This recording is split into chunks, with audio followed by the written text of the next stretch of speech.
আমরা আবার মৌলবাদ বা জঙ্গিবাদকে দেখতে চাই না, আমরা আবার সন্ত্রাসকে দেখতে চাই না। আমরা সত্যিকার অর্থে দেশে একটা সুস্থ, একটা উদারপন্থী গণতান্ত্রিক ব্যবস্থা দেখতে চাই। বাংলাদেশে মৌলবাদের উত্থান কোথা থেকে দেখলেন আবার নতুন করে? এই একই বয়ান দিয়ে বাংলাদেশে ফ্যাসিবাদ প্রতিষ্ঠা হয়েছে। শেখ হাসিনা 16 বছর ফ্যাসিস্ট শাসন চালাতে পেরেছে, এই মৌলবাদের কার্ড ফেরি করে তারা চালাতে পেরেছে।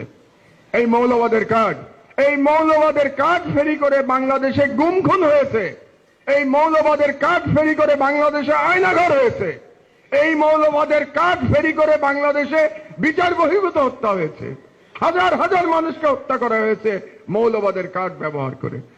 এই সরকারের আমলে আবার আপনি মৌলবাদের কার্ড ফেরি করছেন। আপনার উদ্দেশ্য কি?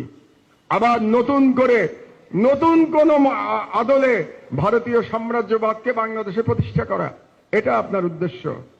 আপনি সাম্প্রদায়িকতার বিরুদ্ধে বলেন, আমরা আপনার সঙ্গে আছি। মৌলবাদ শব্দ ব্যবহার করবেন না। মৌলবাদ শব্দ ইজ এ ন্যারেটিভ।